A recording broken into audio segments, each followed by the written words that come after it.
Próxima estación, Antequera.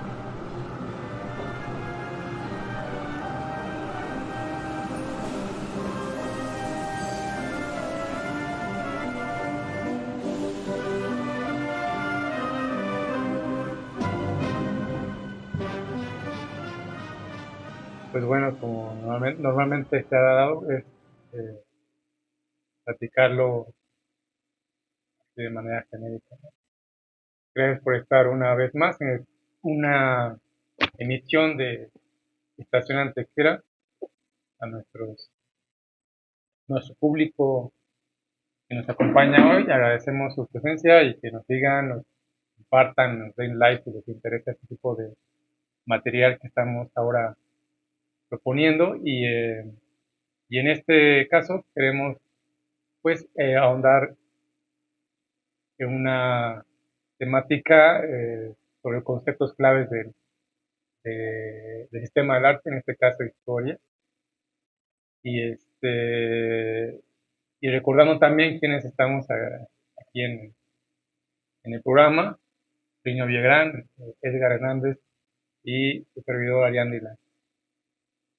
Hoy tenemos pues una temática donde queremos conectar este concepto con el arte, la historia del arte, básicamente el problema, pero más que hacer una mención de la historia del arte en sí misma, es más bien la historiografía, como mencioné en algún momento, la historiografía, qué implica lo que entendemos como historia del arte, cómo se ha planteado eh, desde el discurso occidental.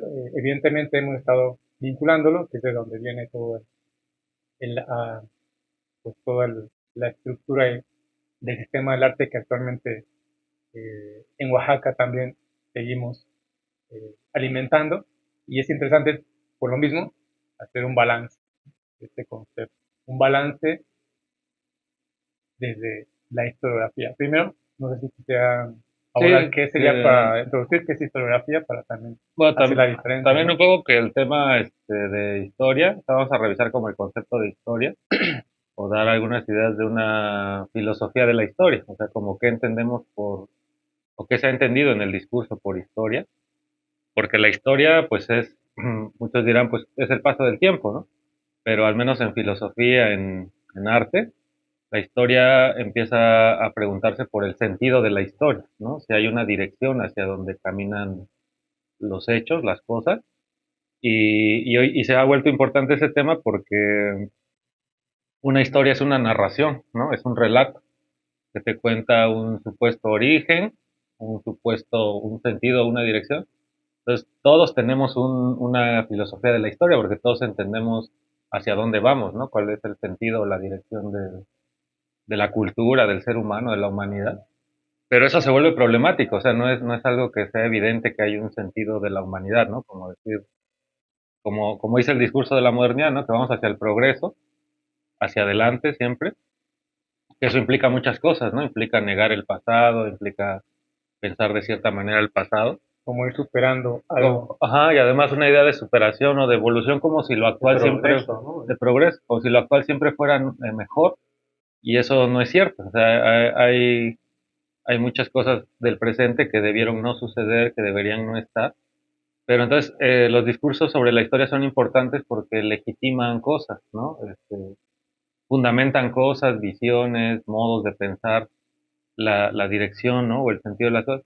Entonces, vamos a hablar de eso, ¿no? Vamos a hacer como varias menciones de muchas filosofías de la historia o de maneras de entender hacia dónde va la humanidad, hacia dónde va el ser humano, o el espíritu, o como le han llamado. Pero mencionar que este tema es parte de una trilogía, ¿no? Que hemos venido comentando en los programas anteriores, Sí. a partir un poco de estas antologías que consiguió Dylan, que son como de tanto arte moderno como posmoderno. Le dedicamos unos capítulos al concepto otra vez De de crítica, crítica, estética. cómo nació la crítica de arte o la institución de la crítica, y trabajamos un ratito la cuestión entre estética y arte, porque estábamos trabajando el tema del sistema del arte. Entonces, hay una trilogía, un triángulo que es crítica, arte e historia, ¿no? Y ese es el Estética e historia. concepto, ajá, estética. estética y arte, ¿no? Por ahí es la diferencia, o estética e historia. Mm. Y entonces nos faltaba el tema de historia, y es porque esas tres instituciones, como de más o menos en esta lectura como europea, como que surgen a la par, ¿no? O sea, surge a la par el sistema del arte, la labor del crítico, pero también hay una filosofía de la historia, hay un concepto de lo que son las vanguardias, por ejemplo, la idea de llevar como el progreso o la avant-garde, ¿no? La guardia delantera de algo. La idea de innovación, que permea mucho como un valor estético, ¿no? Dice Juan Hacha que además de lo bello y lo feo, valores estéticos también es lo innovador, que causa una emoción estética, causa una emoción, un sentimiento, o también lo rutinario o lo tedioso, ¿no? Que esos también pueden ser valores estéticos. Entonces, Europa, Occidente, tiene una lectura muy ya establecida, ¿no? Un canon de cómo entiende la historia, el progreso, la evolución, la superación, ¿no? Como decía. Y dentro de eso va a afectar mucho el concepto que se tenga de vanguardia artística, o si lo nuevo es un valor artístico, estético, la innovación. Pero también va a afectar mucho el sentido de la historia, porque los artistas también entran en una polémica con el relato de la historia, porque los relatos de la historia muestran cosas pero ocultan cosas, ¿no? Entonces ahí se vuelve muy política la forma de narrar la historia. Y los artistas suelen como también tener polémicas respecto a la manera en la que se ha construido el relato, ¿no? La narrativa de la cultura, de Occidente, de los proyectos modernos.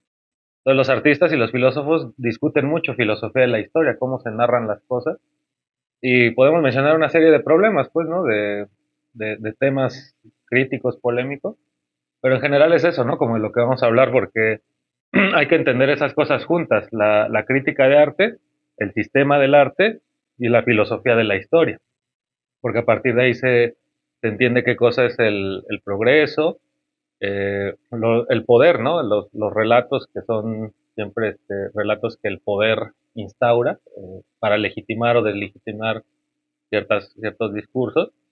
Entonces vemos que en la manera de contar la historia ya hay un ejercicio del poder, ¿no? Porque se va a decir esos hechos qué sentido tienen, qué dirección tienen, se van a ordenar con un cierto sentido de la historia. Y eso es lo que discuten los filósofos y los artistas, ¿no? Cómo se ha narrado la historia, ¿no? ¿Cómo podría, por ejemplo, en una frase más o menos, para los que pues, generalmente la gente o pues, público eh, no está acostumbrado al término filosofía de la historia, entonces hay un peso, ¿no? O sea, ¿en qué podría como resumirse? O sea, sí lo sabes, ahorita lo estás planteando bien, pero ¿en qué sería como para empezar, como para que, para que incluso nosotros que tenemos como más apego al arte, a la historia del arte, ¿no? Lo entendemos, pero también a nosotros nos confunde un poquito y dónde nace, por ejemplo, ese concepto en el siglo XIX o en la administración. Vale, sí, a ver, está muy padre y voy a hablar de tres filosofías de la historia, poner tres ejemplos. Por filosofía de la historia ahorita lo que vamos a entender es una cierta concepción del tiempo, o sea, cómo se concibe el paso del tiempo o la cuestión de lo que es el tiempo. Y ustedes dirán, pues el tiempo es el tiempo, hay un pasado, hay un presente y hay un futuro, como una sucesión. Pues esta idea de esa idea del tiempo es moderna, ¿no? O sea, no ha existido siempre, sino que se inventa esa manera de entender la historia. Y ustedes dirán, ¿y cuál otra hay? Si así son las cosas, ¿no? Van sucediendo. Bueno, pues hay que recordar, por ejemplo, Heródoto, en los griegos, ya tiene sus 9 libros de la historia. Entonces estamos hablando que 2000 años antes de Cristo, ya hay culturas que tienen un concepto del tiempo, o sea, piensan el tiempo de una manera. Pero lo que sabemos es que las culturas antiguas piensan el tiempo de manera circular, de manera cíclica. Todo nace y se destruye, todo se crea y todo se destruye. El eterno retorno, por ejemplo, de Nietzsche, el uroboro, ¿no? Que se come una figura que se repite en muchas, es un simbolismo en muchas culturas. Y te habla de una ciclicidad, las estaciones del año, el día y la noche. Y digamos que en Heródoto, cuando uno lee los libros de la historia, no te está contando como entendemos nosotros los modernos, cómo va evolucionando algo. Más bien Heródoto te cuenta como costumbres de la gente, como costumbres de distintos pueblos o algunas historias fantásticas. Ahí está combinado, por ejemplo, la historia y el mito. algo que los modernos no aceptarían nunca. Para nosotros la historia es un hecho real, un hecho humano. Y en Heródoto hay fábula, hay mito, hay como tradición oral muy rica.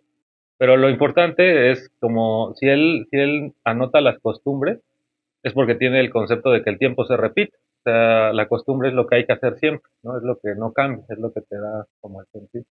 Entonces, los antiguos piensan el tiempo de manera circular, ¿no? Por ejemplo, Sigmund Freud, el psicoanálisis, también piensa el tiempo de manera circular porque lo que se inscribe en nuestra infancia, ¿no? En nuestro desarrollo psicosexual, a eso vamos a retornar toda la vida como adultos.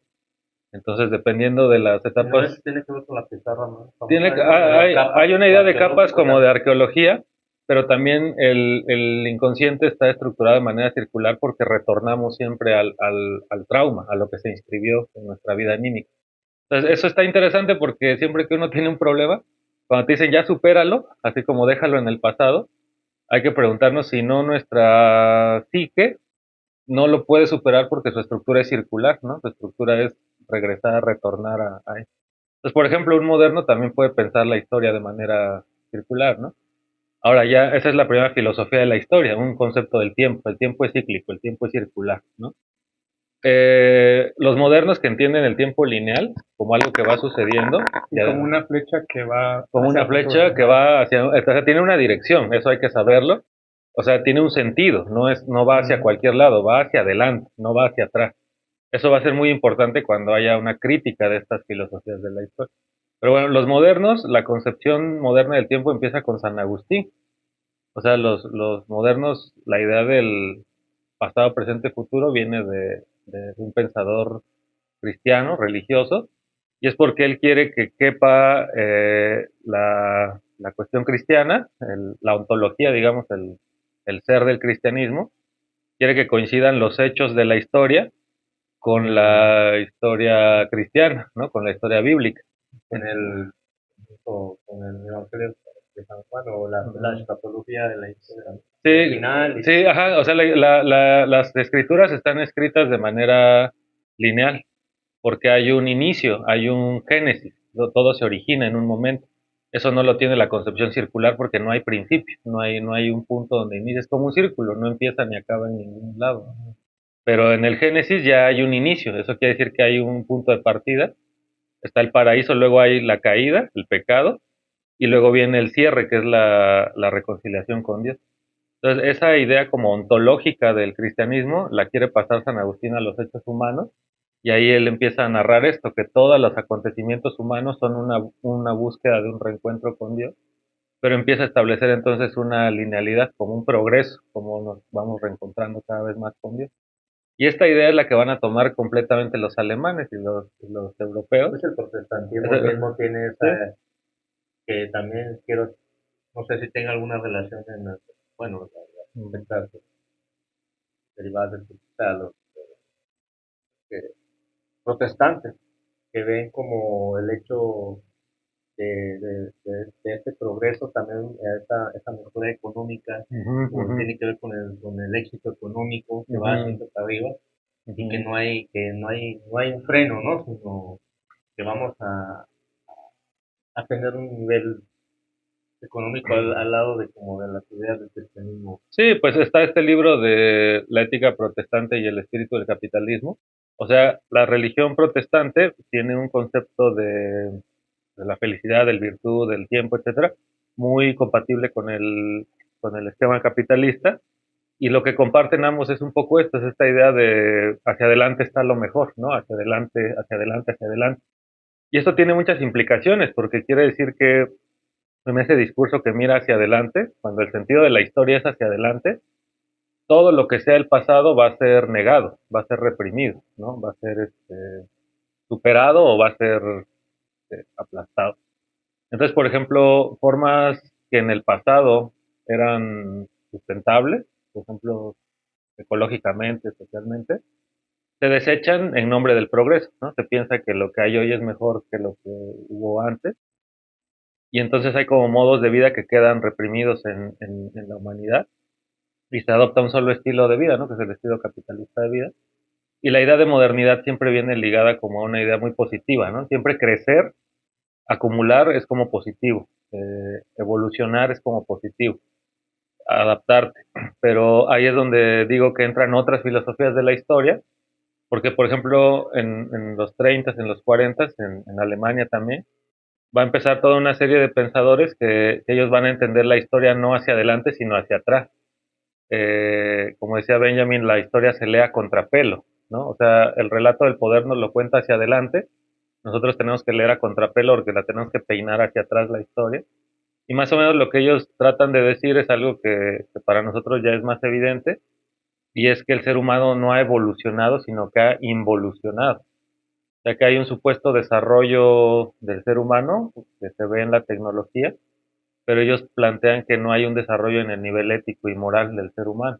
Entonces hay una razón instrumental que sabe eh, operar cosas, que sabe manipular cosas, pero que no tiene empatía, que no tiene moral, ¿no? Que no tiene moralidad.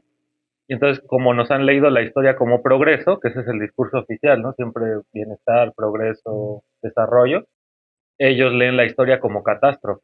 Entonces, ahí donde el discurso oficial ve progreso, ellos ven barbarie, ¿no? Ellos ven catástrofe. Y eso lo vuelve crítico, porque la gente entonces, aunque lo sepa o no lo sepa, tiene una filosofía de la historia, porque tiene un concepto de hacia dónde estamos caminando, de dónde venimos, por qué ir a la ciudad es mejor que quedarte en el campo, por qué tu casa de ciertos materiales sería mejor que de otros. O sea, la gente tiene ideas del progreso, del crecimiento, y cuando escuchan estos discursos que son al revés, que dicen es que el progreso es regresar al campo, por ejemplo, que el progreso es una casa de adobe, ¿no? Sencillo, no una casa, una mansión, ¿no?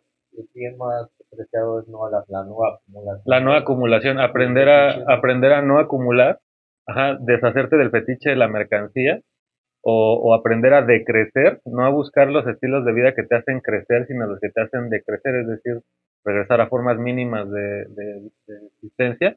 La gente ve eso como algo negativo. Dicen, es que ¿por qué, o sea, regresarías al campo si esto es atrasar? Eso es regresar a lo... pero es que entonces hay una concepción de que no hay vuelta atrás, ¿no? De que sobre lo avanzado no se debe de regresar porque eso es como ir en contra de... Entonces hay una filosofía de la historia, pues, ¿no? Al menos en el discurso de los modernos. Y nada más para cerrar, esta lectura como la que fue la lectura dominante de la historia como un sentido, es ahora también criticada por la posmodernidad, porque la posmodernidad lo que señala es que era un relato único, ¿no? Era un relato exclusivo de decir, para toda la humanidad hay un único sentido de la historia, ¿no? Y la posmodernidad lo que propone es que cada quien encuentre el sentido, ¿no? O sea, que la historia se rompe y ya no hay los grandes relatos, sino que hay ahora microrelatos. Entonces cada quien puede elegir el estilo de vida, el estilo comunitario, el estilo o el sentido, ¿no? Hacia dónde quiere que vayan las cosas. Y entonces, bueno, estamos frente a esas lecturas, ¿no? Una lectura evolucionista, una filosofía crítica que dice más bien hemos involucionado, ¿no? No vamos atrás, vamos hacia adelante. Ahí donde la gente ve este progreso, esta lectura crítica ve catástrofe. Y está el relato postmoderno, ¿no? Donde no hay un único sentido, sino hay una pluralidad de dirección y todas son válidas, ¿no? Son válidas aunque sean contrarias una con la otra, tal. Y pues van generando sus problemas.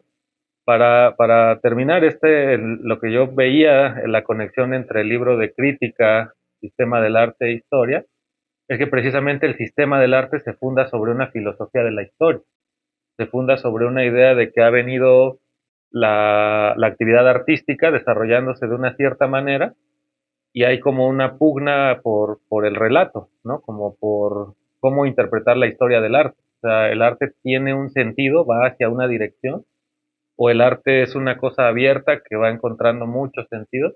Yo creo que cuando nacen estas instituciones, en el siglo XVIII, siglo XVII, la crítica de arte, el sistema del arte y el historicismo van a la par porque yo creo que lo que los liga es esta idea de progreso, esta idea de democratizar el conocimiento, sociedades este, Y también van de la mano enciclopédicas. con Occidente que también quiere legitimarse frente al mundo, ¿no? Como una manera de decir, nosotros tenemos el relato Sí. y vamos a justificar también lo que estamos haciendo frente al otro, ¿no? Sí, además porque la historia es el historicismo, que es este relato de los hechos de la humanidad, culmine en Europa, ¿no? O sea, convenientemente, la historia se empieza a narrar con los griegos, se supone que ahí es el gran origen de la cultura occidental, porque el griego ya se separó del africano y del japonés, ¿no? El griego ya no es oriental y ya no es tampoco africano. Entonces, así relata Europa las cosas, ¿no? Bueno, el surgimiento de los griegos, que en realidad, pues los griegos, las cosas que son nada más innovaciones de los árabes, ¿no? Y de otras culturas De los también. chinos, Y de los todas chinos, las- sí, o sea, no hay cultura originaria, pues ninguna. Pero bueno, así empieza el relato. Luego viene Roma, ¿no? El Imperio Romano. Luego viene por ahí un auge en el Renacimiento en Italia, la Revolución Francesa, y culmina en Europa, en el Estado prusiano, ¿no? Con Hegel. Entonces es Hegel en su enciclopedia de filosofía de la historia, el que cuenta ese relato de la humanidad y legitima así que Europa es, según este relato, la cultura más vanguardista en cuanto a religión. Tienen, según la religión más racional, que es el cristianismo. En cuanto a arte, tienen el movimiento del romanticismo alemán. Y en cuanto a política, pues el Estado moderno y la ciencia y la filosofía racionalista, ¿no? La democracia el Estado constitucional. liberal, el nacimiento de los Dice, estados. dice Hegel que solo el Estado alemán ha reconciliado la contradicción de derechos individuales y obligaciones sociales. Dice que todos los estados o han sido caprichosos porque los individuos hacen lo que les da la gana, pues pura libertad individual, o han sido totalitarios, pura obligación social sin libertad para el individuo. Y dice él, es nuestra institución la que garantiza las dos cosas, que cumplas con tus obligaciones sin violentarte tu derecho. Entonces lo que está diciendo Hegel es que solo en el Estado alemán hay libertad, que la humanidad no. Entonces ese es el tipo de relato con el que estamos trabajando ahorita, un relato autolegitimador, que dice mis instituciones son las más racionales, y dentro de eso entra el sistema del arte, entra la institución del arte y entra la crítica del arte como una idea de pues democratizar la experiencia estética, hacer juicios de gusto, no Y, sé, y bueno, ahí entra, bueno, quería hacer nada más la recapitulación de entonces tres tipos de filosofías de la historia que mencionaste, que es la antigua, por así decirlo, circular, la circular cíclica, la moderna, la lineal, la flecha que va hacia el futuro, y la posmotrans o metamoderna, la que está siendo toda, la que está ahorita, digamos, todavía permeando también las discusiones. Pero a pesar de todo, ¿no? Creo que sigue, que lo que pasa es que ahorita estamos viviendo como una especie de crisis de ideologías y de, no ideologías, quiero decirlo, sino de, de polos de poder, ¿no? Lo estamos viendo en la actualidad, con la decadencia de Occidente, con esa idea de regreso a la ultraderecha, Estados Unidos tratando de mantener su hegemonía global cuando estamos viendo que eso se está empezando a desmoronar. Más sin embargo, seguimos viviendo los mismos parámetros todavía, que no son inamovibles. La democracia sigue legitimando las maneras de ser de los países. ¿Qué va a pasar con un mundo multipolar? Ahora está como de moda esto de la multipolaridad. Por eso la importancia de ese término de postmoderno, o sea, no hemos dejado lo moderno, sin embargo, ya no es la modernidad como se entendía. Sí, pero es que ya ni siquiera la posmodernidad, ni siquiera pasó por acá, o sea, estamos hablando de un revoltijo de formas de... Pero lo que dices es que el relato moderno sigue siendo como dominante, Sí, el sí, relato o sea, es evolucionista, más, o sea, darwinista. ni siquiera sabemos qué es eso de moderno, lo decía uno de los autores ¿cómo se llama? Un campo en cuestión. Al de un mapa de la cuestión. Un mapa de la cuestión. De que eso estamos viendo una gran contradicción precisamente por eso, ¿no? O sea, no sabemos lo que se sabe de modernidad son estos dos brazos, que era lo moderno, que era lo nuevo, lo que empezaba a inquietar como a desordenar toda esta colectividad de la Edad Media, que se dice que la Edad Media era más colectiva y con el Renacimiento la persona era más individual. Sí. También se cae eso, porque también en el Renacimiento hubo una forma de decir, bueno, lo colectivo del país, el Estado, también era colectivo. Ujú. La Edad Media también tuvo su lado individual, o sea, no son, Sí, la historia no se parte así como son que, dialécticos. ajá, como que nos han contado, Edad Ajá, Media, ajá. después Renacimiento y así, pa. O sea, se dieron cuenta que muchos artistas, todo está imbricado, ¿no? Se dieron cuenta que muchos artistas tenían esta doble forma de crear. Ujú, Depende de las circunstancias, ¿no? Muchos ujú, artistas crearon como pinturas todavía al estilo gótico, ujú, internacional, ujú, y a su vez, según la Artistas del conveniencia, Renacimiento. que ujú, todavía pinta. Por ejemplo, ujú, los ujú, primeros artistas que conocemos, ujú, Lucho Borintegna, todo el estilo antes de yo, que según el patronado, según ¿cómo se dice? Escenario. El mecenazgo, Ujú, pero lo que se pedía, ujú, decían que la nobleza todavía pedía el estilo gótico y los ujú, burgueses les ujú, gustaba más hacha. ujú, Entonces, los artistas trataban ujú, adaptarse a eso, como está pasando con muchos artistas en la ujú, actualidad, en la ujú, modernidad. ujú, Hay una adaptación de los, ujú. no de Pero bueno, estilos, sino formas de lenguaje, ¿no? pero ahí, Sí. bueno, justo la idea del artista, que también es una manera en que esta idea de lo moderno es porque al final sí hay una constante que va tomando cierta estructura de lenguaje para nombrar. En este caso, por ejemplo, el artista, digo, en esta época hay poco registro de que se les consideraban artistas como tales, eran artesanos o tenían otro tipo de relación, incluso como lo conocemos ahorita el artista, ¿no? De que el artista se dedica a hacer su taller y a hacer obras de arte. En esa época era un artesano, alguien que se encargaba de decorar o ilustrar los espacios. Esta idea que menciona Pino, que es muy interesante, de cómo nosotros nos relacionamos con el pasado, también tiene que ver con cómo se ha venido construyendo ese discurso del tiempo y la historia del arte. Justo estaba yo leyendo a Wisterman, considerado como pues el padre, digamos, de la historia del arte moderno. Y es interesante porque no me he dado cuenta como estas características a las cuales nosotros nos vinculamos como de ver artista, obra. Pero no solo eso, sino la del estilo, Ujú. que hasta ese momento no se había definido. Como en la historia nombrar los fenómenos artísticos. Cuando mencionaban, por ejemplo,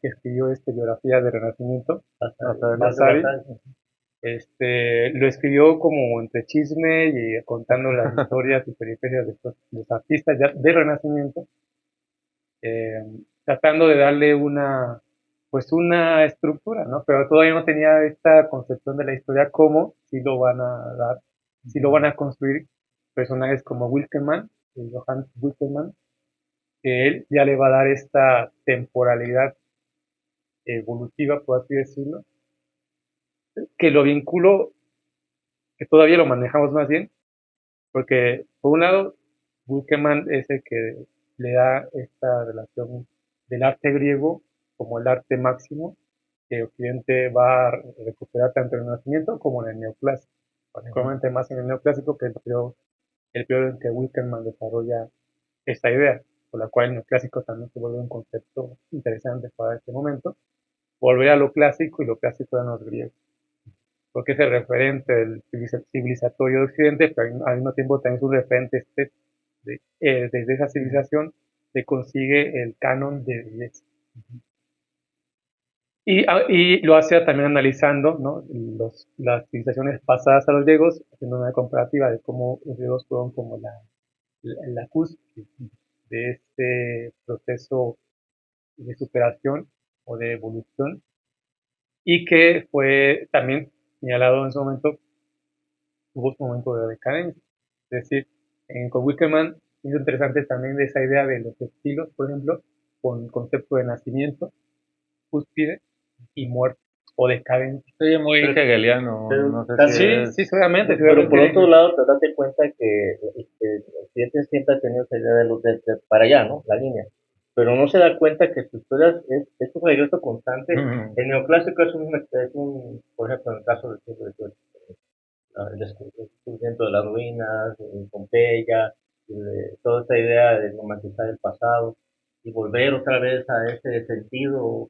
que tenían estas civilizaciones, y los estilos vuelven con variantes, pero vuelven a nacer, o sea, vuelven a ser Sí, sí, básico, o sea, el Occidente va a regresar siempre a sus pero no, vicios, ¿no? pero digo, para poner el ejemplo, ¿no? Ahorita que está de noticia, a Poseidón en Yucatán, o sea, alguien, bueno, pues, pero es un fenómeno que entra en discusión, pues, que pone en discusión, ¿no? De una manera esta idiosincrasia local o estas reflexiones en torno a las referencias estéticas, en este caso de las deidades griegas, con Tlaloc y luego Sí, que todos los memes están ahorita. Que llega, ahorita hay un meme donde dice que llega a la antigua bueno, Grecia. no sé, pero se me hace chistoso, ¿no? Que sea noticia, bueno, meme, que digo, alguien puso la estatua de Poseidón, una estatua de Poseidón, en Yucatán, o en una parte de la península de México. Y seguramente yo lo creería, porque hay presidentes municipales o gente que pues tiene esa relación más con esta ideología occidental y las metodologías se nutren también, no son exclusivistas de que todo tiene que ser prehispánico. Pero choca también con esta relación climática de la lluvia y los huracanes, y así Chacmoros, Tlaloc o Copico en Oaxaca, y los memes de alguna manera, aunque son memes, hablan de alguna manera de nuestras reflexiones. Pero regresando al punto de lo que de Wittgenstein y de los griegos, y obviamente esta relación con los griegos está muy romantizada desde el punto de vista de lo que se veía en ese momento, se quería ver, porque obviamente los griegos también tenían todo un lado que, digamos, podemos mencionar, por ejemplo, el esclavismo y la misoginia o el papel de la mujer, que realmente no era ciudadana, y varios aspectos que obviamente que ahorita ya no podrían considerar como el canon civilizatorio. Pero bueno, este es como ya la lectura ya de nosotros en esta época, tenemos ya más material o mejores herramientas para analizar históricamente todos los relatos, que es lo que estamos haciendo. Pero es interesante de todos modos mencionar, ¿no? El tema de la historia, como se fue creando, como se fue construyendo esta idea dentro de la modernidad, independientemente si podemos en un momento marcar un momento, un capítulo de qué es la modernidad más a profundidad, o lo moderno, y con las posibilidades Es un término bastante difícil pero de funciona definir en el todavía, tiempo. pero nos funciona por lo menos para también saber, si hablamos del sistema del arte es porque la modernidad, o entendemos que hay algo que llamamos modernidad, que es lo que posibilita ese sistema y que funciona, porque hay instituciones tanto físicas como ejes, como la crítica, la historia y lo estético, que lo manejamos y que de una manera como sociedad occidentalizada necesitamos hacerle una revisión, sobre todo porque los manejamos. En Oaxaca manejamos el sistema del arte, tenemos instituciones y seguimos y se mantiene la educación dentro de esos términos históricos y nos enseñan los estilos del arte, ¿no? El estilo griego, romano, el estilo mesoamericano, ¿no? E incluso históricamente, ¿no?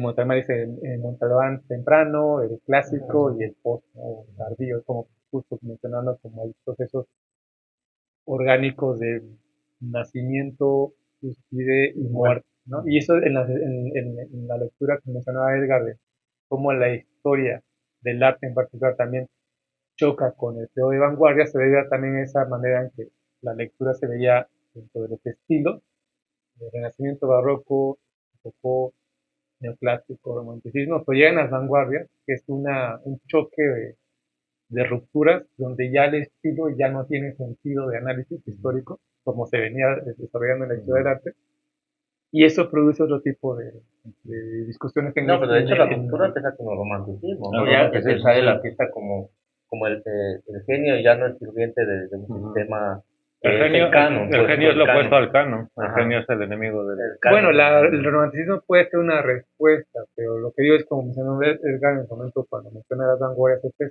las vanguardias hacen la ruptura de todo lo que del sistema del arte, incluyendo la historia del arte.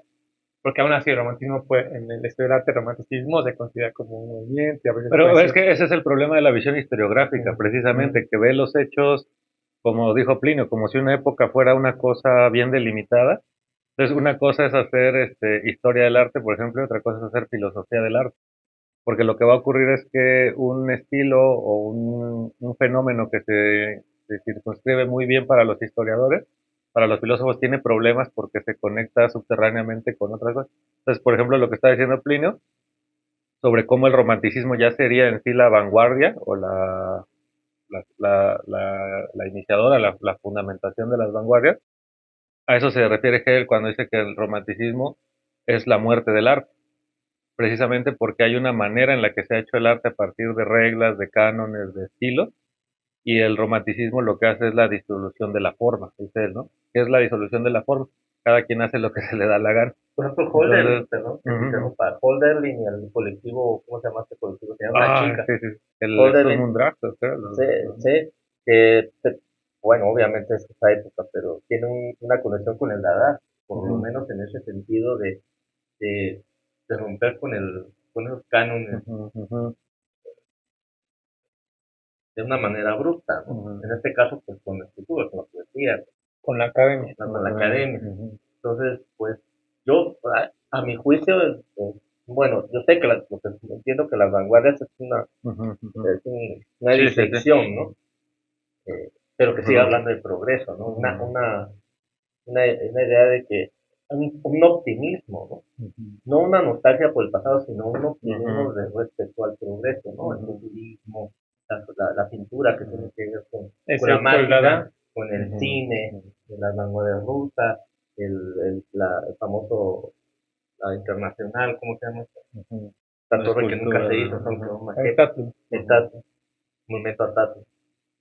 Y sí, entiendo, pero hay siempre a mí me gusta siempre irme como más atrás en esta indicación de la Estoy rebeldía, totalmente de pues. acuerdo, porque Sí, incluso porque por podemos eso. irnos más allá del romanticismo, o sea, Ujú, pues decir, hay Pues estructuras. incluso en el Renacimiento hay ujú. cosas subterráneas, o Y es sea, que, ajá, de Giotto, por ejemplo, hay una historia muy interesante sobre los copistas, o sea, los que empiezan a hacer cosas como Giotto, quieren ser como Giotto, ¿no? es que precisamente esa es una de las consecuencias de la filosofía de la historia que nos han incubado, de la modernidad, que aprendimos a ver las cosas así como una sucesión de hechos.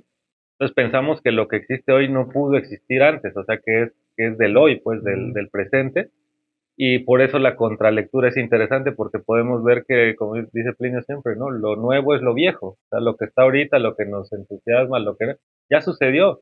El problema es que en esta narrativa no ha sucedido porque el pasado es el pasado, el presente y el futuro apenas va a venir.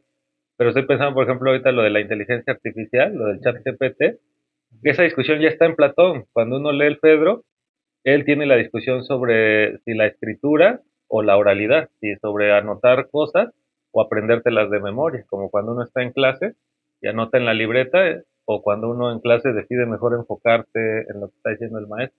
Y es toda una discusión sobre esta tecnología que es la escritura. Entonces, la postura de Sócrates es que no hay que escribir, porque él dice que cuando uno escribe se adormece la memoria. Ya Ujú, no, no. ujú. Es la discusión de la inteligencia artificial, si vas a utilizar a una herramienta externa para procesos que tu espíritu son los que debería en teoría, ¿no? De cumplir. O las discusiones de los, ¿cómo se llama? Automáticos. Ah, También los griegos también los manejaban los autómatas, por autómatas. ejemplo, Autómatas, los los autómatas. árabes ya tenían Ya había autómatas autómatas, también. o sea, lo que es hoy el cyborg, el robot, Sí, o que el golem, o ajá, que Frankenstein. representa un problema sobre la definición de lo humano, ¿no? Entra uno como en el poshumanismo, ¿por qué? Y uno piensa que esa es una cuestión actual, pues que dada los avances tecnológicos, cuando nos trasplantemos cosas vamos a seguir siendo personas, o ya somos cyborgs o el robot. Y eso ya está, esa ¿Ya viste discusión hace dos esa mil años, tres culturita mil que está en años, un museo? al escribano. El escribano que el niño que escribe. Ujú. Podía Es un hombre escribir, del creo siglo que, XVI. y creo que podía escribir hasta 40 líneas, creo, o 14, no recuerdo, pero, y de lo que tú le insertabas, pues, Y ¿no? era una escultura así muy... Ajá, un sistema de engranes, de un relojero, Sí, ¿no? parece un choque. Ajá, o sea, a Está lo que va esto, a escribiendo. lo que va esto es que cuando Plinio hace estos apuntes, para mí lo que está haciendo entre líneas es que está cuestionando la narración moderna de la historia, Sí, precisamente que nos hace. Y eso es interesante porque entonces empezamos a ver que la filosofía de la historia es un ejercicio del poder. O sea, la manera en la que vas a narrar las cosas va a tener consecuencias, ¿no? Va a implicar cosas. Entonces, ahorita en esta idea como del relato como ejercicio del poder, por eso es que hay tantas lecturas críticas, ¿no? De la historia, cómo narró Occidente la historia, Y cuando nos metemos en la historia del arte, empieza también a volverse interesante. Y ahorita estoy pensando en 3 autores que son más de su campo, a ver si ahí nos echan ustedes la mano. Pero quienes han hecho esto con una clara intención como, o efectos de poder, estoy pensando, por ejemplo, en Danto, ¿no? En Arthur Danto, cómo habla de el arte después de la muerte del arte. Entonces ahí él retoma un poco la idea hegeliana de la muerte del arte, y ahorita la comentamos. Y Danto creo que dice que es con Andy Warhol, con quien empieza el arte después de la muerte del arte. Entonces te vas a encontrar objetos warholianos que ya no son el arte, pero te va a decir Danto, es que no es que ya no sea arte, sino que es el arte después de la muerte del arte. Entonces él va a tomar una filosofía de la historia para justificar por qué esta cosa es vanguardista, por qué esto.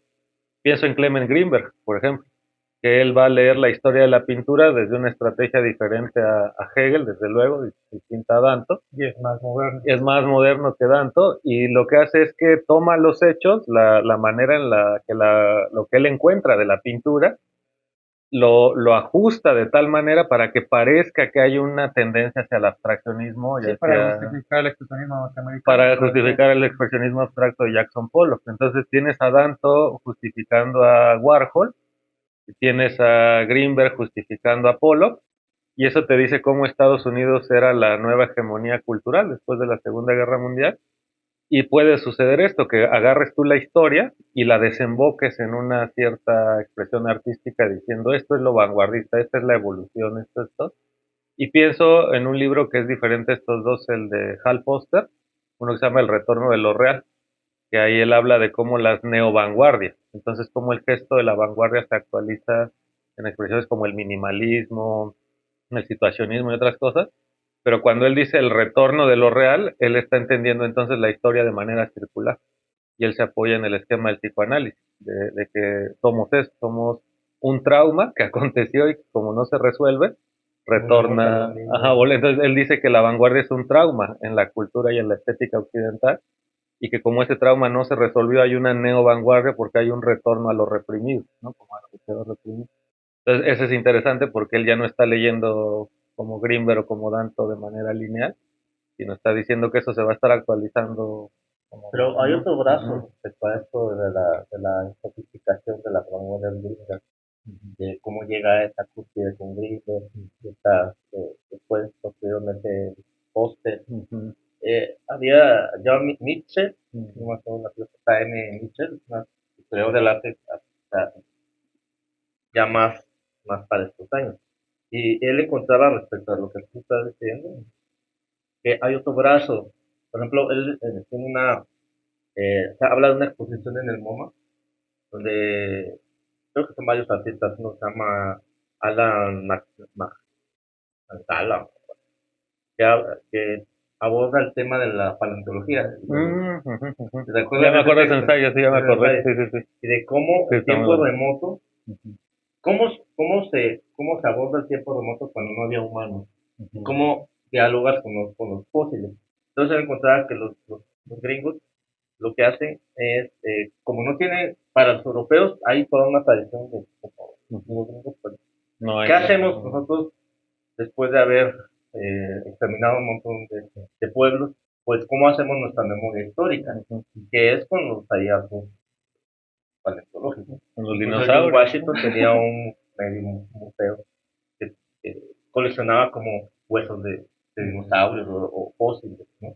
Entonces, hay artistas, él menciona varios artistas, el Mark Dion, que hace como gabinetes de curiosidades actuales, que hace como que fueron cuartos de un niño, donde colecciona sus dinosaurios, sus juguetes, ¿no? Y otros, como un coleccionista, pero visto desde el punto de vista capitalista gringo, que tiene que ver con esa búsqueda dentro de su excesivo consumo y esta historia del éxito, forma cultural de ser, cómo abordar estos temas que no entran dentro de la historia. O sea, la historia es una cosa, es una cuestión humana, conciencia humana, pero ¿qué haces con el pasado remoto? Es un relato también. Él entiende que también es un relato del... Pues hay una historia natural, ¿no? Ajá, una historia natural, darwiniana o ni siquiera, o sea, de las investigaciones respecto a los fósiles. Entonces, él hace toda esa analogía, ¿te acuerdas? Con el edificio del Sí, MoMA, sí, sí, que sí. es como el dinosaurio, Ajá, ¿no? ajá. Los edificios gringos son como dinosaurios. Ujú. Y o sea que un que edificio guardan esqueletos. es también una narración, ¿no? Porque también va como por pisos y luego creo que habla de esta sala, la última, la que está como sin estructura, Sin para que esa es como la vanguardista, porque ella vanguardista misma se transforma en en cualquier cosa, cualquier ¿no? cosa, ¿no? Ujú. En cualquier Pero relato. entonces él ya te está narrando la historia también linealmente, ¿no? Sí. Te está diciendo es así, así, así. O sea, el Hasta, MoMA, hasta pues, el arriba, pues. edificio. O sea, Ajá. y así es el de los edificios. Ujú. Son, son dinosaurios, son monstruos que relatan igual la historia desde la base hasta la cúspide, ¿no? Ujú, ujú. Entonces, Sí, y ahí plantea él más como el ejercicio arqueológico, ¿no? Como, y esa es también una estrategia que estaría chido también que comentan, eh, precisamente en esto, ¿no? En cómo el sistema del arte, yo creo que es algo que ha enfatizado mucho Dylan y a mí me costaba al inicio entenderlo, pero ahora ya lo entiendo, que sí, el sistema del arte puede ser occidental, eurocéntrico y por lo mismo cojear del mismo pie, ¿no? Que ese discurso trae las mismas fallas, pues que esa racionalidad, pero también hay que reconocer, como en la lectura que hace la teoría crítica, que aunque la modernidad trajo mucha catástrofe, también trajo herramientas que hay que preservar, como lo es eso, la libertad más o menos, es contradictorio. y la razón, ¿no? O sea, como salvar la razón, decía la escuela de Frankfurt. Entonces, lo que yo entiendo ahora es que a eso se refiere Dylan con que en el sistema del arte sí está corrupto por estructuras occidentales, con lo que eso implica, ¿no? Racialmente, clasistamente, misóginamente, pero también es un discurso que funciona a partir de la autocrítica, de la revisión de su propia historia, ¿no? Y de una revisión crítica de sus propios presupuestos. Sí. Ahí hay un punto que se puede ganar, porque si esa racionalidad desembocó en esa autocrítica, eso hay que conservarlo, ¿no? Entonces, por eso es que el relato posmoderno a veces a mí no me gusta, porque en esta idea de desechar todo lo que es la modernidad, No, también no. puede desechar la autocrítica, que es una herencia del discurso Sí, que eso es lo que a mí moderno, me gusta de las vanguardias, ¿no? el Ujú, hecho ujú, de que ese, este sí. occidente haciendo su autocrítica, Sí. pero poniendo en cuestión todo. La Desde el arte la crítica que particular. hacemos es que parece que es una crítica que no muerde, ¿no? Que es una autocrítica que algo pasa, pues, o sea, eso es como La del lo que, occidente. o sea, eso es lo que hemos estado aquí todo el Lo que hace el tiempo. occidente realmente, hablando de su lado oscuro, es que sigue negando eh,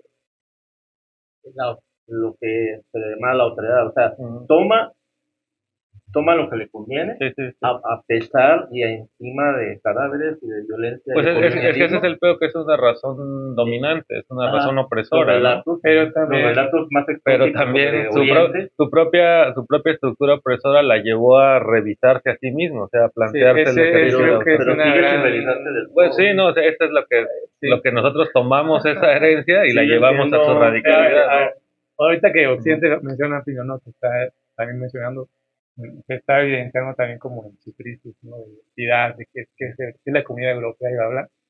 Pero aún así, uno puede decir a Occidente algo como abstracto, pero también vemos que la misma sociedad también está dividida, está también autocuestionándose, el hecho de que las dotaciones actuales hayan generado también un vuelco dentro de sus decisiones políticas, hace que también es justo evidencia que la sociedad occidental no es que sea homogénea, Ujú. sino que también hay pulsiones que están en constante tensión, hay grupos críticos y muy interesantes, al igual que el poder, también hay ciertos poderes que se siguen manteniendo y sigue tratando de mantener esa hegemonía histórica que ha mantenido, pero esa es la tensión que mantiene Occidente, digamos, nosotros pero como no aprende. espectadores O podemos... sea, Sí, no vemos tiene, ¿cuántos Bueno, años la Segunda Guerra es que es Mundial? el punto. O sea, ¿cómo Sí, terminó? sí, sí, sí. Y mira, ahorita lo regresa a la ultraderecha, es peligrosísimo sí, Bueno, es que eso es lo o que sea, tenemos que aprender. para ellos, porque ellos se van a Eso es hundir lo que está solitos. aprendiendo China, India y los demás países que no han entrado dentro del discurso histórico de este occidente. O sea, lo estamos contemplando como, no sé, o sea, tampoco sé qué va a pasar, pero se ve que Cómo se le cae el maquillaje, ¿no?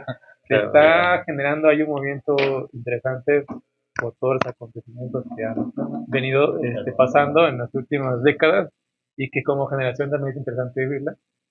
Pero es interesante que eso, que nosotros podamos ver el arte ahorita como en esas múltiples conexiones que se nos posibilita este pensamiento de el acto rizomático de no ver el arte como como se venía pensando, como algo autónomo, aislado de los fenómenos, y con una sola lógica histórica, y que su relación nada más a la cual nosotros tendríamos que limitar es aprender de estilos, obra y artista y lugar. No, no, o sea, es toda una complejidad de los fenómenos del arte que actualmente podemos comprender con todas estas lecturas que podemos, desde los que mencionamos, ¿no? Los clásicos.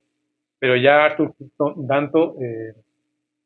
Coleman Danto ya es más después de la segunda mitad del siglo XX. Y actualmente también aparece, ¿no? Incluso este libro que les decía es un libro interesante porque hace como el ejercicio de tratar de hacer como una compilación de discursos del siglo XX y de contemporáneos para ver de ahí que podemos también aprovechar y poder seguir reflexionando este, dentro de este ejercicio del arte, desde el cual nosotros nos movemos dentro de la práctica Plinio y yo, y de la reflexión en Master Edgar. Y bueno, esto es como parte de nuestro ejercicio, ¿no? Entonces, podemos continuar con algo más. Sí, pues yo nada más quería como mencionar que un poco la idea de posmodernidad, ¿no? Como para también se mencionó, pues la definía Lyotard como la muerte de los grandes relatos. Entonces, la modernidad es el gran relato, ¿no? Porque es el relato del progreso, del futuro, del bienestar, ¿no? Que iba a traer según el capitalismo y las democracias occidentales. Y que pues en realidad lo que ocurrió fue un desarrollismo a medias por ahí en América Latina y dictaduras, ¿no? Todo el siglo XX marcado por ello. Entonces que ese relato no se cumple, ¿no? No se llega pues nunca Siempre es una eterna promesa. Siempre es una, y de eso vive también y eso lo mantiene. Es una condición paradójica, porque el bienestar siempre es mañana y se le apuesta el presente, ¿no? Se sacrifica el Pues se parece presente. mucho al cristianismo, Sí, ¿no? Es sí, eso. es una O sea, como la teodicea, promesa ¿no? de De paraíso, redención, de ¿no? redención, de Ujú. epifanía. Sí, y en ese sentido es un relato de poder, pues, porque justifica los sacrificios, ¿no? En aras de esto. Y ese es el relato de la modernidad. Lyotard define la posmodernidad como el desencanto de ese relato, ¿no? Como ya sabemos que no se cumple, entonces el relato lo que ocurre es que se fragmenta. Entonces cada fragmento escoge su dirección. Esa gran flecha gruesa se convierte en 1000 flechitas y cada una apuntando a veces hacia atrás, ¿no? O sea, O hacia abajo. o hacia abajo, o sea, con lo que implica, pues, ¿no? Regresar a prácticas que consideramos primitivas, a valores morales, estéticos, económicos del pasado, o hiperinflar la modernidad y todavía proyectarla mucho más, la tecnología todavía más, ¿no? Exacerbada, eso también puede ser un relato postmoderno. Pero bueno, lo que decía era que parece que áreas como el arte o la filosofía social aprovechan o tratan de aprovechar esta crisis del relato moderno precisamente para darle voz como a todos esos microrelatos que quedaron ocultos o reprimidos en este gran relato que fue Occidente, ¿no? La cultura occidental. Y yo veo, por ejemplo, ahí que esos son a veces algunos espacios, ¿no? Que están buscando las culturas diversas a partir de esta condición postmoderna, cuestionar el relato hegemónico de la modernidad, ¿no? Con lo que implica, porque es una modernidad blanca, es una modernidad patriarcal, es una modernidad heterosexual, heteronormada, protestante, o sea, tiene características muy específicas.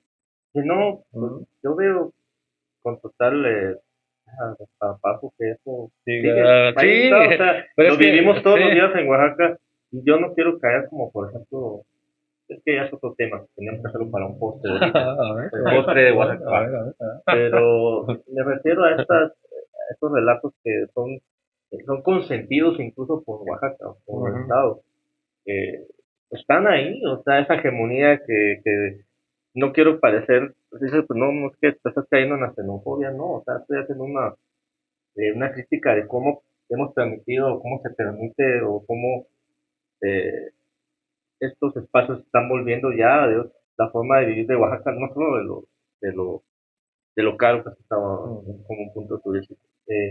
Los espacios ya están totalmente transformados para el turista, para el extranjero, y eso yo sé que lo está viviendo mucho en muchos países, en muchos eh, lugares turísticos, pero como lo vives todos los días, o sea, ya los cafés, la forma de que vas, Sí. de que compras, de que consumes, está adaptado totalmente, o sea, Sí, ahí hay que tener cuidado, por ejemplo, porque el multiculturalismo que parece que son, o sea, que eso es lo que se desarrolla en estos lugares, dice por ahí Gille que es la ideología del neoliberalismo, ¿no? El multiculturalismo. Es con esta idea de que es que hay diversidad, es que aquí convive el zapoteca con el gringo, ¿verdad? Pero hay una asimetría. Pero o sea, hay una relación de poder, uno le está Una sirviendo al jerarquía. otro, Sí. o sea, uno tiene la posibilidad de desenvolverse distinto al otro. Y eso, hay una adecuación de Sí, las o sea, si cosas, pudieran, ¿no? sería tan feliz de aplastar y decir, pues, bueno, serían felices la conquista, que seamos sus sirvientes, solo Sí, así, sí, nada sí. más. Es el O sea, neocolonialismo, ellos ¿no? Nada quisieran más. quedarse con, o sea, no estoy diciendo que, ay, se van a invadir, no, no, no es eso, hay que respetar, porque creo que también hay que ver como un equilibrio, o sea, no sé, un mínimo equilibrio, pero yo sé que no sucede porque las mismas contradicciones del capitalismo y de esa Es que forma es de justo vida lo no lo acabas de decir. permiten, las asimetrías, el racismo y Sí. el Pero entonces clasismo. la historia no avanza, o sea, entonces ese relato de la No, línea es falso, porque los hechos está dicen estancado o está o regresa o involuciona o se combinan en una sola época cosas, ¿no? Que también a veces tenemos la idea de que es hegemónico. O sea, por ejemplo, un lugar que sea moderno solo es moderno y no, puede ser que tenga prácticas modernas, posmodernas, altermodernas, premodernas, un solo espacio, ¿no? Una economía socialista, comunista, capitalista, la misma persona. Entonces, el problema del relato hegemónico de Occidente es que es eso, es hegemónico, no permite otras formas de entender el tiempo, el presente, la relación con el pasado, y es lo que estamos cuestionando aquí, ¿no? Un poco como saber que ese es el tipo de relato en el que se respalda una institución como el sistema del arte occidental, pues también te dice que tiene una cierta idea del tiempo, ¿no? Como hacia dónde van las cosas, y que ese sistema se puede cuestionar desde otra filosofía de la historia, que entienda el tiempo de una manera distinta, el sentido de la historia de una manera distinta. Y creo que anda un poco en eso la, la autorreflexión dentro del sistema del arte, ¿no? De las narrativas, sí, pasa por lo de... mismo, está transversal, o sea, pasa todo lo que... O por ejemplo, le quería preguntar, por ejemplo, a Master Dylan, que tiene cercanía también con objetos, prácticas, signos, considerados como artesanía, ¿no? Dentro del discurso occidental. O sea, tú tienes un acercamiento a eso y eso a mí también se me hace como un gesto crítico, como preguntarse dónde puso Occidente a esta práctica, ¿no? A este objeto, el sistema del arte, dónde lo puso. Y al menos yo intuyo que tu acercamiento a la artesanía tiene que ver con eso, con un relato distinto al relato hegemónico occidental, ¿no? O al menos de una cierta Ujú. parte de Occidente, ¿no? Pues Entonces, no sé, yo por ahí. partiría con Robert Valerio, que ya hacía Ujú, esa reflexión en los 90 de años del siglo pasado, de que al final la definición de la artesanía tiene que ver también con esta manera en que Occidente ve al otro, ¿no? Y el otro, en este caso de América Latina, es también jerárquico. Es decir, la producción estética local no está incluida históricamente en el tema del arte occidental, porque no entra dentro de sus categorías estéticas, ujú, su relato crítico del arte. Entonces, toda la producción local es folclore y en ese folclore está lo artesanal. Hablando del concepto de cultura, ¿no? Para ujú. Occidente, las culturas Eso viene, Eso originarias tienen viene. folclore, viene, ¿no? Ujú. No, No no cultura. cultura. Ujú, Y de ahí los términos son muy claves, ¿no? O sea, la modernidad también pues categoriza las palabras claves que va a poder darle un orden al otro, en este caso. Y yo creo que por eso la artesanía también entra dentro de este ejercicio de poder, donde es un producto de consumo basado en un mercado de la mercancía de mano barata, estética este, pobre para Occidente, que no tiene para ellos un ejercicio crítico, ¿no? Como no hay un artista. Pero eso históricamente se ha venido vinculando aquí, sobre todo en regiones como Oaxaca, donde hay una práctica muy particular de no solo en artesanía, sino música, vestimentas, toda una cultura o culturas que desarrollaron sus estéticas a su manera en estas discusiones occidentales, pero como en una sociedad tan, ya no sé cómo decir globalizada, porque ya la globalización ya como concepto también anda en crisis, pero ya vinculada con demasiadas fuerzas externas, digamos que en ese sentido Oaxaca tiene una desventaja, en el sentido de que la competencia es desigual y ese tema, ¿no? De que la manera en que actualmente se está transformando Oaxaca, el estado o regiones como el centro o la ciudad de Oaxaca, es pues una desventaja ante las características del capitalismo en el cual los sectores que vienen acá a invertir o a conseguir beneficio económico, porque al final están comprando edificios, pero están arreglando para hacer Airbnb, entonces están buscando la manera de aprovechar que Oaxaca, pues, es de los estados del país que donde se gasta, ¿cómo se llama? Que hay una manera de medir el valor de consumo eh, en muchos ámbitos, en ámbitos económicos que facilitan que si un dólar en Ciudad de México te alcanza para cierta cantidad, aquí se multiplica porque Oaxaca no tiene, no ¿Para el tiene extranjero? para el extranjero, ¿no? No, pues ya te diré que la Ciudad de México está casi muy caro. O sea, ya un Sí, croissant de sí, que te... pero mira, dos casas, un departamento en la Ciudad de México, o sea, Claro, aquí claro, sí, va a haber una gran diferencia.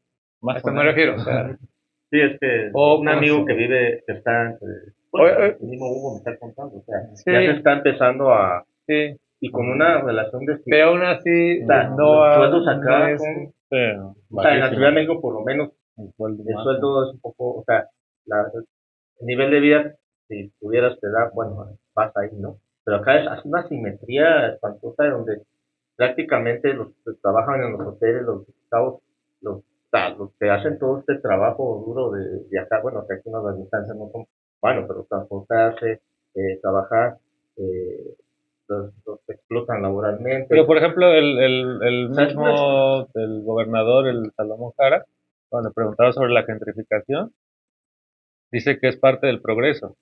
O sea, hay gente que sigue el discurso entendiendo, moderno, sí, ¿no? o es sea, que no ese ha discurso entendido la palabra, no ha entendido el sigue vigente concepto. este discurso porque es el discurso con el que se educa en el sistema escolar mexicano, una visión lineal, o sea, de herencia colonial, pues, de la historia. Y luego te encuentras eso, o sea, los políticos, los que toman decisiones, pero también la gente que vota y que piensa que eso es desarrollo, y el desarrollo viene ligado a la idea de progreso, de bienestar, de futuro. Entonces, o sea, sí tiene implicaciones la manera en la que nos representamos la historia, ¿no? O sea, el sentido de las cosas, la filosofía de la historia, pues. Lo interesante es cómo empezar o reforzar las críticas a estos discursos hegemónicos. Desde la filosofía se ha hecho ya desde hace tiempo, desde otras disciplinas, el arte también lo hace, ¿no? Por eso algunos gestos de los artistas que se toman en consideración con eso, ¿no? Con cómo se ha construido el relato de la historia, qué materiales, qué estrategias, qué discursos han formado la pintura, la escultura o lo pictórico, lo escultórico. Y de ahí encuentras, y a lo mejor también quería mencionar un poco eso, ¿no? O que lo mencionaran ustedes, ejemplos quizás, pues, ¿no? Como la elección, por ejemplo, de un material por parte de un artista, pues tiene que ver con su concepto de eso, ¿no? Del tiempo, el pasado, el futuro, o cómo se ha construido la misma histórica de lo que entendemos como la pintura, por ejemplo. Hay una historia de lo pictórico y esa manera en la que te narran cómo una cosa va evolucionando establece un ser de la pintura, ¿no? Y hay artistas que deciden cuestionar eso, ¿no? Incorporar otros elementos y cuestionan la historicidad, ¿no? Como cómo se fue generando el concepto mismo de lo pictórico, ¿no? O de lo escultórico, el artefacto narrativo, por ejemplo, en el caso de la literatura. Entonces encuentras hoy en día en el arte contemporáneo también estrategias interesantes de revisar la filosofía de la historia y a muchos no les gusta porque piensan que son obras como raras, como difíciles, como no acostumbradas a lo que conocen.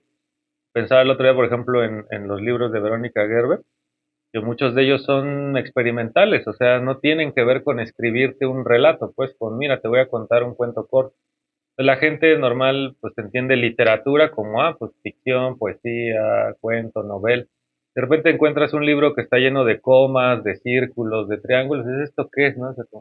Pero es porque ella está cuestionando desde eso el concepto mismo de literatura, cómo históricamente se ha creado el concepto de lo que es el acto literario, ¿no? Por ejemplo. y hoy desde una postura muy posmoderna, pues decide plantearse diferente frente a esa historia y hacia otros objetos. O los que piensan el libro como un objeto en sí mismo, ¿no? Estético, más que nada más algo que contiene un instrumento de transmisión de conocimiento. Entonces empiezan a explorar estética. O sea, lo que están haciendo es que están cuestionando la manera en la que se van creando históricamente estas cosas, ¿no? Estos artefactos, esas estrategias. Entonces yo veo que en el arte contemporáneo también hay mucho el gesto histórico de revisar su propia genealogía, Pero algunos. fíjate que, No, yo lo digo de manera abstracta, no digo sí, que lo hagan todos ni nada, sino que a partir de ahí podemos comentar cosas. Y nada más para terminar, hace esto, pues toma esto, o hace, por ejemplo, cosas que se apropia de otras obras, ¿no? Por ejemplo, un artista que retoma a una parte de la Academia de Rafael, o una parte de la Mona Lisa, una parte de algo, y entonces está dialogando con la historicidad al tomar un elemento, ¿no? De un cuadro de una cierta época que representa ciertas cosas para la historia del arte.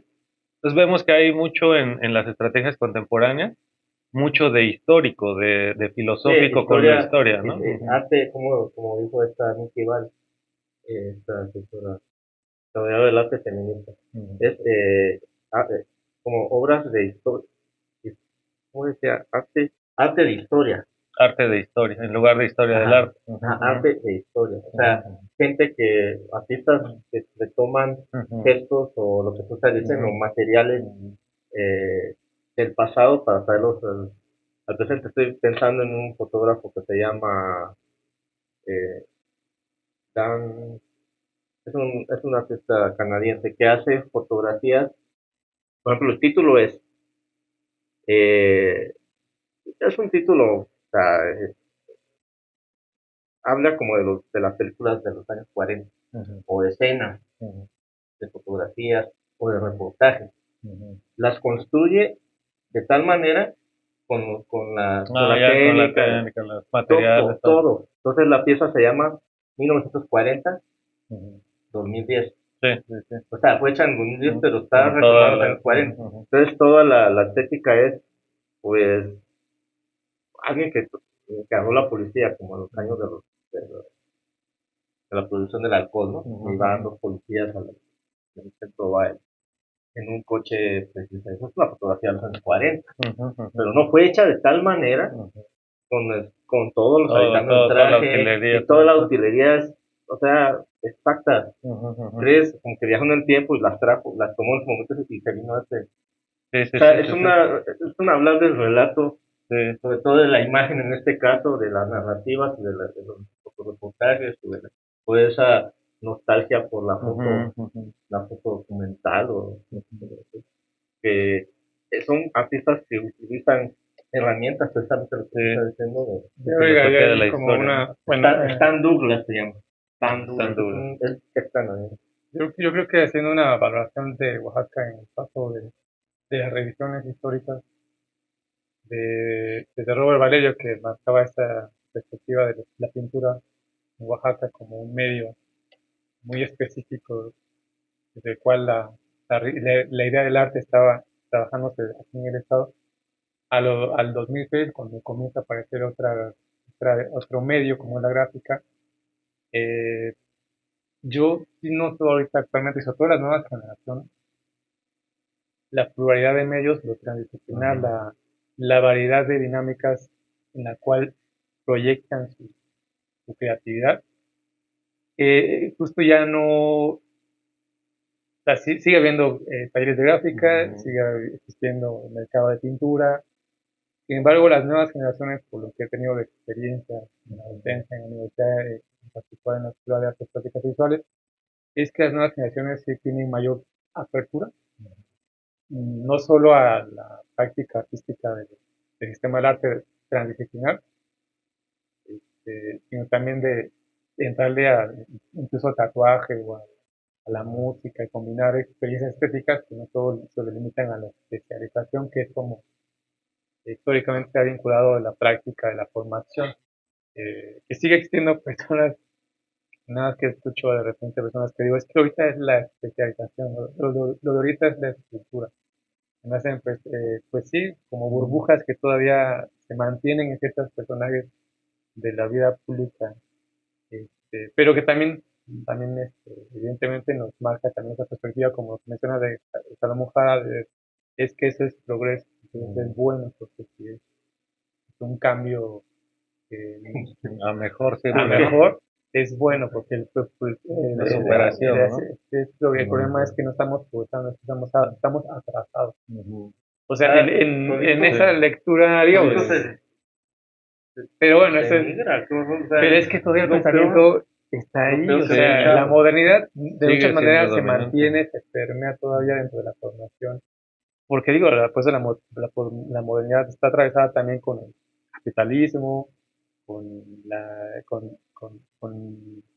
con esa fuerza, con ese poder de un sector social de anglosajón, protestante, católico, blanco, heterosexual, patriarcal. Entonces, eso atraviesa muchos niveles y es difícil, pues, que desaparezca así de nada o se transforme. Pero bueno, se ven poco a poco esas transformaciones. Pues digo, lo veo con las nuevas generaciones que menciono, aunque también aparecen artistas que están dedicados a la pintura, a lo pictórico, lo tradicional, a la academia, al óleo, ¿no? O a la acuarela. Y que también es interesante, y es interesante porque también hay, conozco también hay chicos, chicas que están que como no, en no es las... el medio, no es como limita. Sí, o sea, no es el medio, sí, no te es- limita del es medio. nada, o sea, Pues ese medio justo, pintura usarlo como un artefacto cáustica. histórico, ese mismo medio, ¿no? Y hacer a partir de eso, de cómo se inscribe ese gesto con esas coordenadas, ajá, o sea, hacer de ese lugar o algo novedoso, algo que atraviesa otras cosas, ¿no? Juan H. tiene una línea muy padre en ese libro de los conceptos fundamentales porque dice, puede ser que un hombre se pare frente a un caballete y con un pincel de una pincelada, pero ese gesto se lee distinto dependiendo de la época. A veces ese gesto significa algo artístico, a veces algo artesanal, a veces significa diseño, a veces tal. Entonces es interesante porque el mismo gesto anatómicamente, digamos, tiene valoraciones distintas. Entonces una forma de pintar que se inscribe en una época, que la hagas tú hoy no quiere decir que estás atrasado o algo, sino la puedes hacer como un gesto crítico de cómo dialoga esa práctica con el sistema actual del arte, un montón de Sí, eso es, exploraciones, ¿no? puedo sí, entiendo de repente a estas figuras que también se quedan dentro de sí, de este ámbito del medio, de la idea de lo bello, de la imitación, porque también forman parte de esta pluralidad de discursos de la postmo, o trans o metamodernidad, donde también es así como la religión sigue estando y sigue permeando, siendo que un pensamiento de milenio sobrevivió la modernidad y ahí está. Entonces eso también habla de que por eso no, por eso eso rompe justo la idea de ¿No será que la modernidad es un estado progreso. permanente? Esa es por eso la idea de lo La modernidad es un estado permanente, o sea, permanente, o sea, no dentro de los que sabemos que escribimos el concepto de modernidad. Sí, yo creo que sí. Creo que es una constante. Kant decía, por ejemplo, que la modernidad no es una época histórica, es una actitud.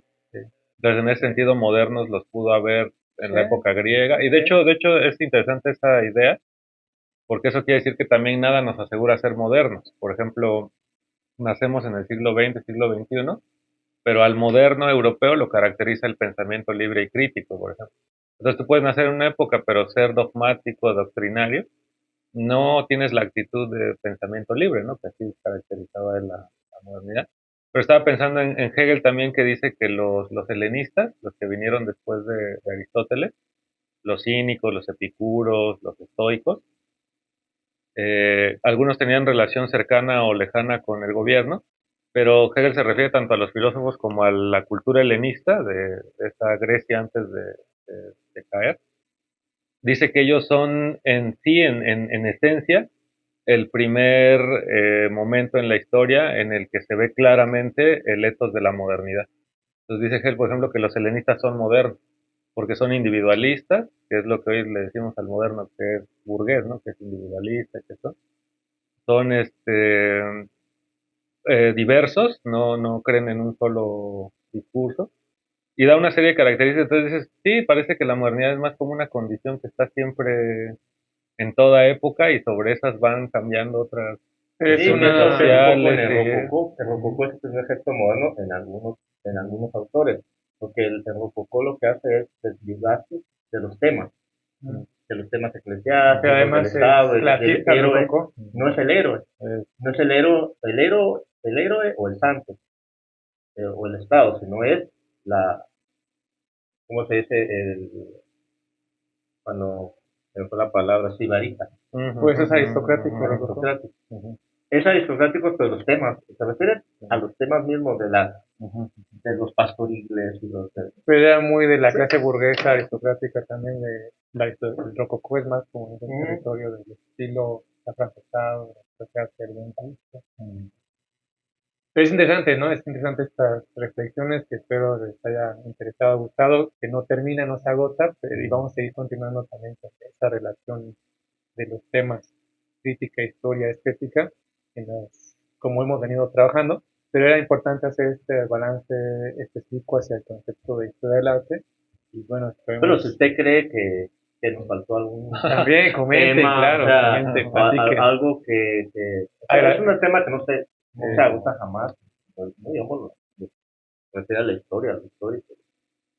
Pero sí nos gustaría como esas sugerencias, ¿no? Pues si se les olvidó hablar de qué pasa con Oriente o una retroalimentación, Latinoamérica o los árabes, o sea, el mundo árabe, el mundo musulmán. O sea, nosotros estamos hablando de una perspectiva occidental, claro. Y tratando de aplicarlo a lo local a también, lo que local. es nuestro Pero objetivo. sí, es interesante que nos sugieran. O sea, pues es que yo no estoy de acuerdo. El histórico es esto, o no les hizo falta tal cosa. Y que lo han hecho y agradecemos los comentarios que nos han hecho, los hemos tomado en cuenta porque pues al final eso es importante y forma parte de la dinámica. Así que Más, no sé, compartan, denle like, no importa, ¿no? suscríbanse. Nos falta mucha difusión, Sí. pero pues nuestra dinámica es así más orgánica. Pero agradecemos que nos sigan y que estén interesados también en participar. Gracias. Nos vemos hasta la próxima.